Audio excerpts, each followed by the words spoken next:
Hello and welcome to another episode of the Field of 68 After Dark. And we got a very special guest on today. It's Bob Richey, the Furman head coach, who was the first guy to actually agree to play a basketball game on the Field of 68 Media Network. You set a tone for us, man. It was a game winner. We've had nothing but great games ever since then. How you doing, Bob? I'm doing good. I was actually thinking about that watching a game recently. I can't remember if it was one of the Charleston games that like came down to the very end. And I was like, you know what? These guys, when they produce games, like they create good ones. That's still one of my favorite games. Stephen F. Austin here, Mike Bothwell with the buzzer beater. That was a fun night. Yeah, that was an awesome moment. We got to eat fried chicken on live on TV. I got some coffee rubbed for my steak. So there was wins all around for everybody there, man. No question. You got to learn a little bit about Greenville. Yeah. So let me ask you this. All right. If I would have told you back in, let's call it May, right? JP Pegues is off at Auburn, Marcus Foster's off at Xavier, Alex Williams is off at Duquesne, Carter Whip's off to Belmont, that you would be sitting here at 9-1 with your one loss being to Kansas in Fog Allen Fieldhouse. Would you have believed me? Would you have predicted this start for you guys? I don't know what I would have predicted the start. It would have depended on, how much or when you would ask me, like it would have been before summer started, once summer got going and once we got into the fall. I think that obviously there was a lot of scoring that we lost. There's no doubt about it. I think one thing that was a little bit oversighted was the fact that we still had eight returning Mm-hmm. and we didn't have any like quote unquote seniors last year. So to have eight players back in college basketball is rare. And so even though we lost a lot of quote unquote scoring, we still had a lot of core guys back. And so like we've got four seniors right now. I think they've worn the jersey 13 years. Well, that's unique in today's time. And it's one of those things we've had. This is the third year where we've lost a lot of production. After my first year, we lost 65% of our scoring. The year we got beat by the buzzer, Chattanooga, we lost Clay Mounts and Noah Gurley. I think it more so says about, the consistency of winning that we've been able to do here with 520 plus win seasons, over time of just developing players. And a lot of talk in y'all's world, of course, right, is like, Mm-hmm. who do you have back that's all league? And then who did you get in the portal? But I think there's this middle group that everybody's going to forget about of like the work while you wait guys, the develop guys, like make your culture better, go get better. And I think what this team has done is like PJ Smith averaged what 10 a game last year. Well, now like he's had 29-point games, right? He's averaging 50% from three and he's averaging like 19 points a game. Well, he had a big time all season. You look at Garrett Heen, he's made a huge jump, right? Look at Cooper Bowser, played as a freshman. Well, now he's made a big jump. And so I think our program of development that has been, years of doing this, I think we just saw another year where, hey, look, eight guys back, get these guys better. And then I think we were very intentional in the portal. We need shooting. We need guys that have won. We need guys that understand our culture and how we play. And let's go sign these type of guys. And then it's meshed really well together. Yeah, I wanted to ask you about that because I do think it's interesting the style with which you went into the portal. And what I mean by that is we see a lot of programs from the high major ranks go and find the best mid-major guys and try to stack their roster with those players. You've kind of done the same thing, right? You've gone down to the D2 ranks and you found guys that they either have the talent to be able to take a step up or they have the right fit or it's, we need someone to do this role and this guy can do this job. PJ Smith started at, was it Lee? He was at Lee University, right? Lee, Yeah. Lee. And then came in, averaged 10 points, and now he's looking like a guy that's going to be in the conversation for first team All SoCon, right? You've had Nick, I'm sorry, I'm blanking on his last Anderson, name. Nick Nick Anderson. Anderson. Yep. Yeah, he comes in from Barry University. So you've kind of done what the high majors are doing in terms of going out and getting guys that are better for the level than they're at, that may be a little bit below you. Does that make sense? No, there's a ton of truth to that. And I think, a lot of this, in my opinion, Rob, like everybody's talking about all the changes, right? Okay. Mhm. So like things change. Okay. Our game's changing. That's great. Like you have to figure out how do you adapt. And with all the changes, the formula for winning is not going to change though, right? Like you're going to need alignment, you're going to need a great culture, you're going to need a group that can try to like come together and really try to be greater than the sum of its parts. Like that part is not going to change in this. And so for us, when we went and looked and we're like, hey, we're losing, 70% of our scoring, we wanted to get people that were thankful to be here. That was a big push of like, hey, you know, this, and then also the economics of it, right? Like where are you going to be able to evaluate to potentially get a player that can really help you immediately? And then economically, it's got to work. I mean, that's Mhm. just where we are now, right? And so there's a lot of overvaluation in this stuff, and not many people are talking about that yet. Okay. There's a lot of people that are getting paid a lot of money that aren't producing. Okay. Well, there's also some players that aren't getting paid as much that are producing more. And so I think there is a little bit of competitive advantage in this. Can you find an undervalued commodity, and then can you develop them and put them in a culture and a program that maybe you can increase their value, right? But then they've got to want to do it in the way that you do it at that particular place. And so we've had 3 Division II players score more than 20 in a game already this year. How about that? No, look, it's really impressive, and I do think that the when it comes, you're talking about the economics of it. I think that the priority should be on finding guys that you can pay to come back, if that makes sense, right? Like I don't think that you're going to find a player in the portal at the mid-major level that is going to have as much of an impact on the team as PJ Smith has had on you guys. That's just the example that I'm using, right? And he's That's right. back for another year. Like he's coming back. That's So, right. and I think you look at the development of like someone like a Braden Smith at Purdue at the highest level, like what Marquette is doing. Marquette loses Tyler Kolek and also Iguodaro. They don't go to get anybody out of the portal. Cam Jones ends up being this like so. I think you're kind of seeing that with you guys at a different level, but it's the priority on bringing people back, developing them, and growing them within your own system. And I think you guys are a prime example of that. Well, and it's got to be like you have to figure out what your identity is. I mean, 60% of our starters haven't been anywhere else. Like PJ and Nick, we got from a D2 program, but the other 3 came here as freshmen. They're still here. And I think that though that's gonna be our best chance to have all conference players still, right? Like, and I get it. Everybody's like, hey, you can't develop. Well, let me tell you something. Like, evaluation is only getting harder because Mhm. it's faster and people aren't having the patience to sit there and watch all the film on this. Like, we had 2 guys go high major this past year, and I would ask coaches if like how much film they had watched them, and they'd say, well, we don't have time. Like they're literally looking at like these analytic numbers that's like a subjective rating on these guys. And so like your ability to actually evaluate is now going to go up. And how are you trying to fit this together? But regardless, you can't go in there and depend on that thing fully because it's going to be too much to mesh at once. You're going to have some people that you're developing from within. And it's that unglorified group that I talked about, like, Mhm. the middle group of like, you know, they're not like there's almost like an overvaluation when guys do come back, that you're seeing like in the first month and a half of like, well, they got these guys back. Like our whole league, the preseason rankings were done based on who had what back, for the most part.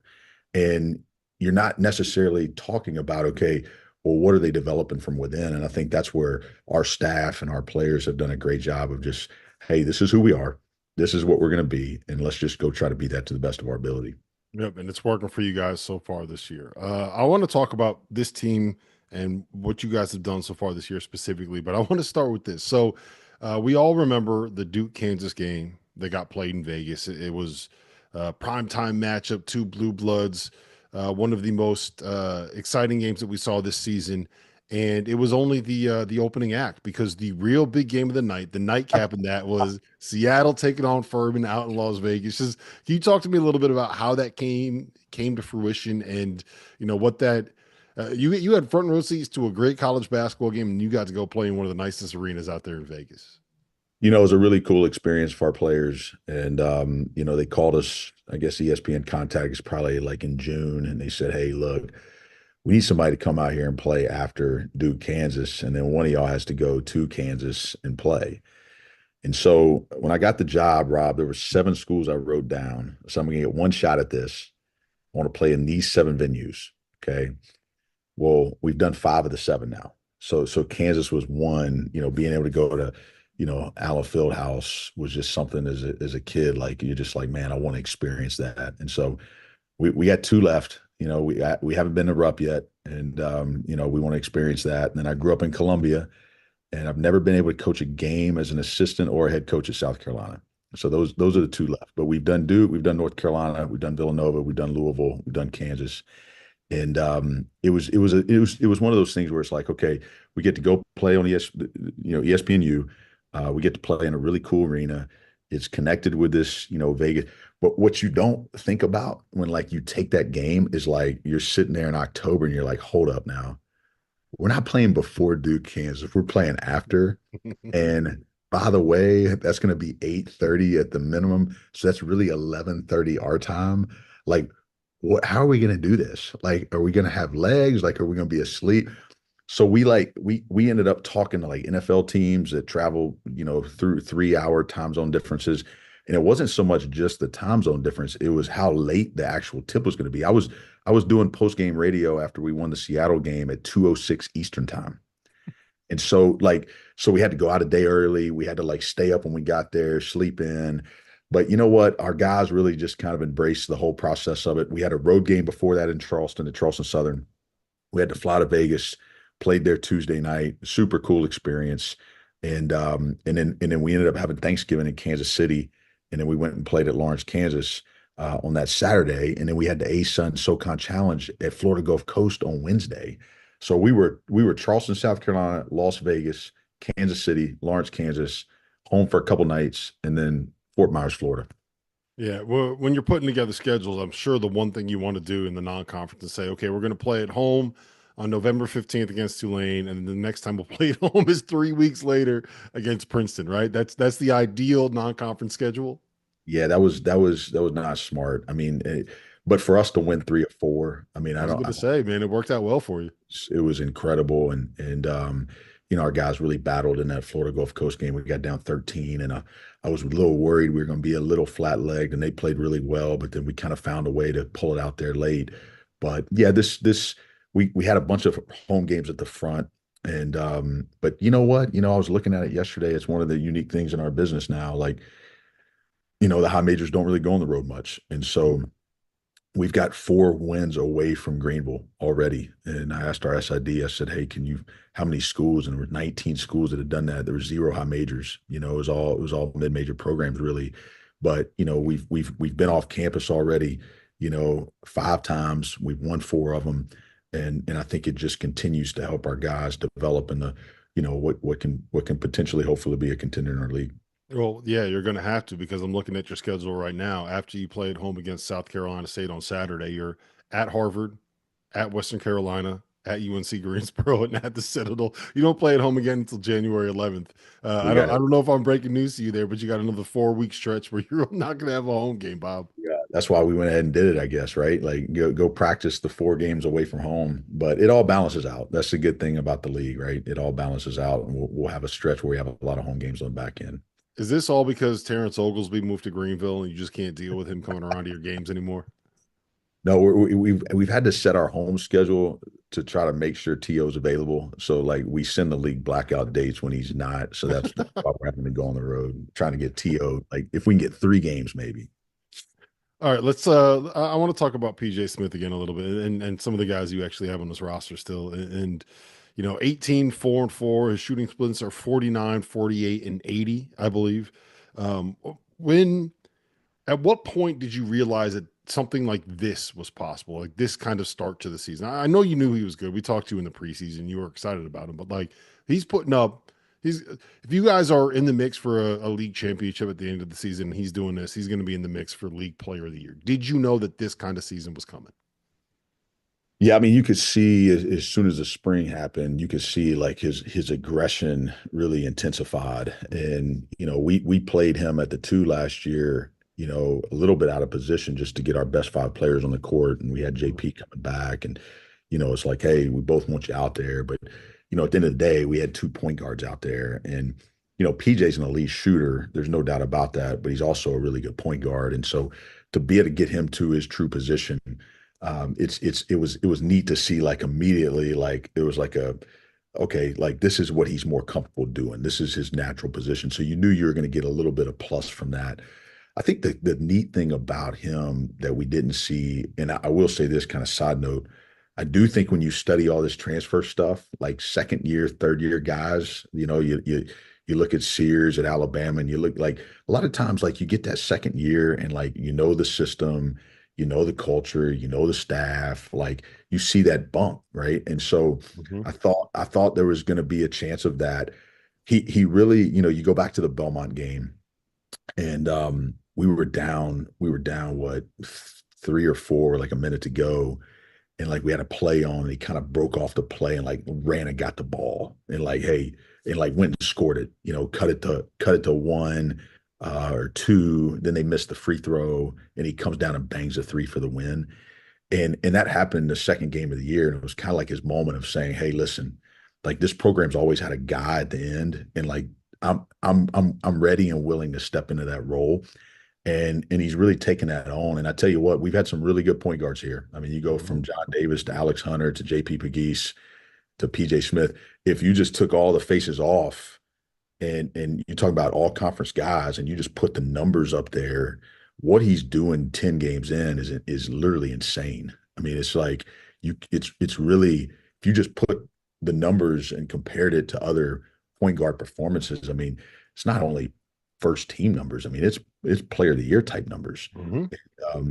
So I'll tell you this: hardest worker on the team, toughest, one of the toughest mental guys. I mean, you watch him play, he's just kind of steady, and like even the game Saturday, I mean, it was two big time point guards. I mean, you got Lee for Princeton that's just coming off the triple double with St. Joe's, and you got all these NBA scouts there front row to watch him, and then those two just go head to head. And the defense that he played on Lee was incredible, right? It was a big part of why we won the game. And just to kind of go out there, he's kind of a chip on the shoulder guy, but he's going to end up making some money in this thing, and he's going to end up playing for a while. And it's a lot of because he's just kind of been willing to work while he waited. And then when he got his opportunity, man, he was really ready to cash in on it. All right, I do got to ask you about Cooper Bowser. I remember, I want to say it was like 4 years ago. I was talking to To about, I don't remember what the conversation was, but I was like, yeah, the Mike Bothwell kid at Furman Springs. Said, no, Jalen Slauson, that's the guy. And then when we were down there for media day a couple days ago, or a couple years ago, it was something like, yeah, we're talking about JPP. He's no, Cooper Bowser, that's the guy. What have you seen from him, and kind of where is his development, and what's the next step for him as a player? So Cooper has a lot of things you can't coach. I mean, he's 6'11", he's got a 7'5" wingspan, and needed to be developed, and again, something that we've taken a lot of pride in here of just, hey, let's find guys that have high ceilings and let's go develop them. Last year, he played about 15 minutes a game. We were down at ETSU like 11 in the second half. We put him in. He helps us make a run to come back and win the game. Same thing at Citadel. Citadel had their sellout night. We were down. He makes a huge impact defensively for the most part. But he was skinny, right? He didn't know the offense. It was a lot, and so we had to play him in like a reduced package, and then physically it was something that he was going to have to continue to develop. Well, this offseason, our strength coach goes with Dusty.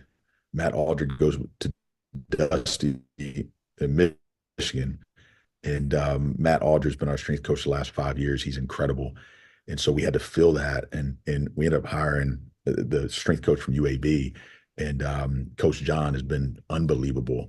And we lost a great one, we got a great one, and we needed to have a really good summer with Cooper. And he put on about 12 pounds this offseason, and then his skill really started to develop, and you could see it. And so he's still, I will say this, Rob, like he's not close to where he can Mhm. be. His ceiling is as high as anybody, because he can still put on weight. He can still continue to enhance his skill set.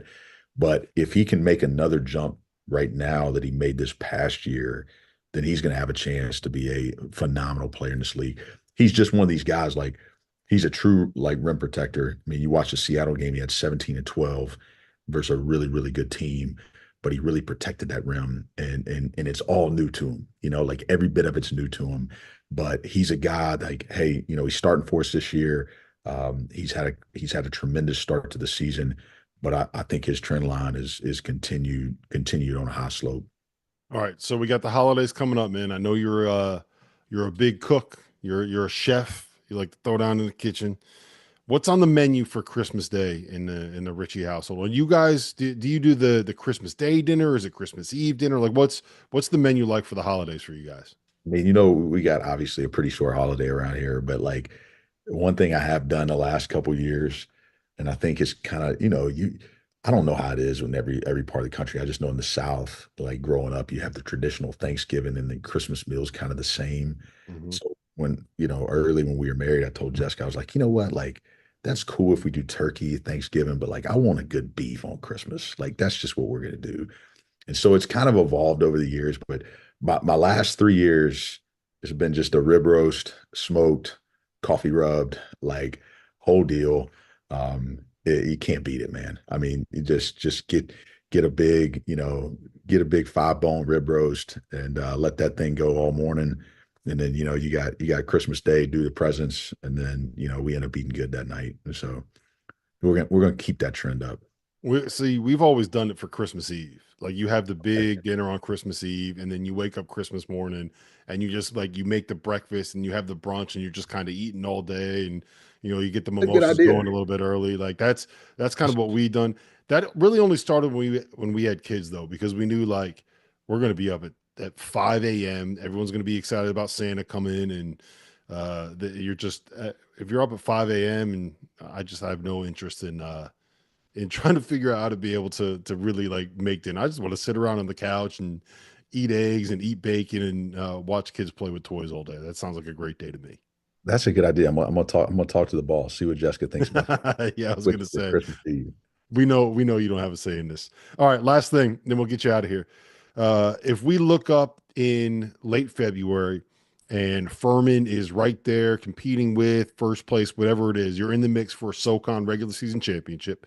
What is the most important thing that kind of has to happen over the next 2 months? Where do you have to get better at? What's the one thing that you're kind of circling and saying that's where we're going to improve?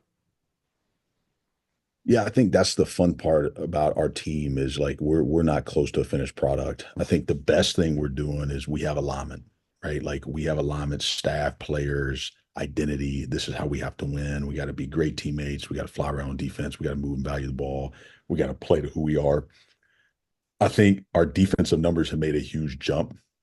The funny thing is, I've always had this reputation of being an offensive guy. Every one of our teams has been top three defensively in the league. Most people aren't aware of that. They always talk about Furman offense. We're off to a 9-1 start, Rob, and the red lights on our numbers right now are all offensive.